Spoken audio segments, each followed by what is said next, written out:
Sudha's traditional குக்கிங்க்கு உங்களை நம்புறேன்னு நினைக்கிறேன். இன்றைக்கி நம்ம வந்து குக்கர்லேயே தக்காளி சாதம் வந்து எப்படி வைக்கலாம்னு பார்க்கலாங்களா? அதுக்கு தேவைன்னு பார்க்கலாங்க.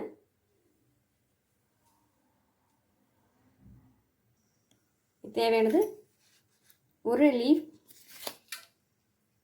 2 பட்டைங்க குட்டி குட்டியாக, 2 பச்சை மிளகாய் காரத்துக்கு, இது சாம்பார் தூள்,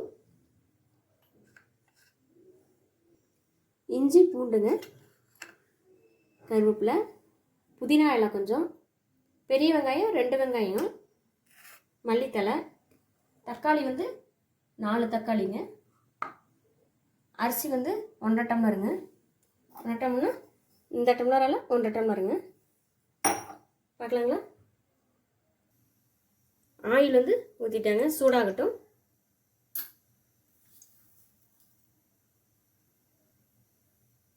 கொஞ்சம்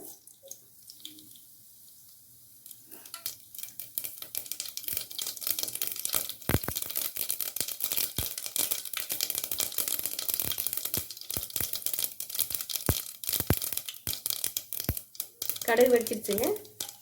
பட்டை லீஃப் போட்டாச்சுங்க.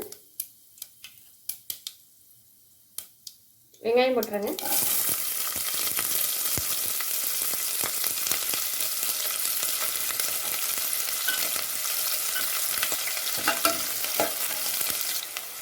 கருவேப்பிலை போட்டாங்க.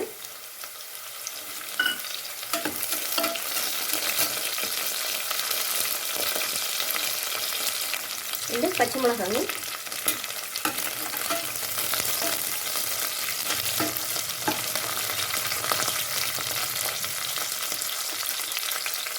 இஞ்சி பூண்டுங்க,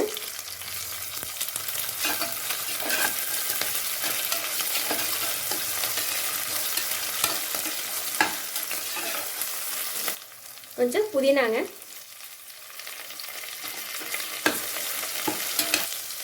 தக்காளி போட்டுறேங்க.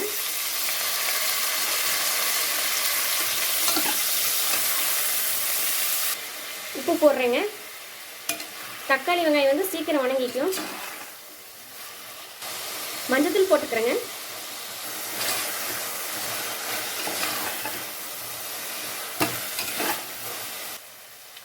தக்காளி வந்து நல்லா வணக்கிருந்துங்க.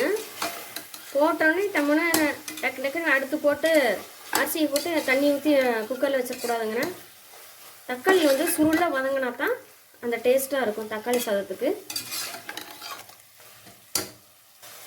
சாம்பார் தூள் வந்து 1 ஸ்பூன் போடுறேங்க.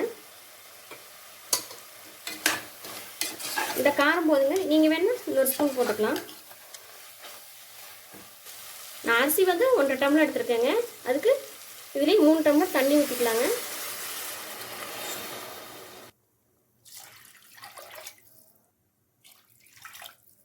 மூணு டம்ளர் தண்ணி ஊற்றியாச்சுங்க. தண்ணி வந்து கொதிக்கிட்டுங்க. அப்புறம் அரிசி போட்டுக்கலாம். இது தேவையான உப்பு போட்டுக்கிறேங்க. தண்ணி வந்து கொதிக்க ஆரம்பிச்சிச்சுங்க. இப்போ அரிசி போட்டுக்கலாம்.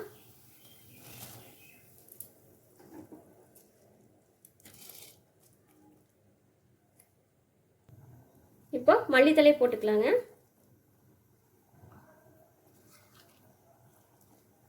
கொஞ்சம் புதினா எடுத்துச்சுங்க, அந்த இலையும் போட்டு சும்மா 4 இலை தாங்க. கொஞ்சம் ஆயில், அவ்வளோதாங்க. மூடி வச்சிடலாம். 3 விசில் வரட்டுங்க, பார்க்கலாம். ஓப்பன் பண்ணி பார்க்கலாங்க.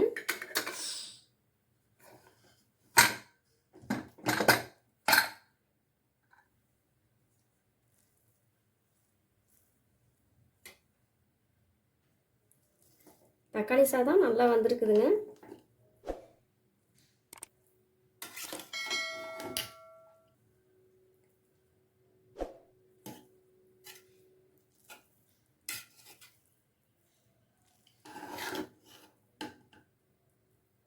நல்லா இருக்குதுங்க. நீங்களும் செஞ்சு பார்த்துட்டு எப்படி இருக்குன்னு சொல்லுங்கள். சுதாஸ் ட்ரெடிஷனல் குக்கிங் சமையல் பார்த்ததுக்கு ரொம்ப நன்றிங்க.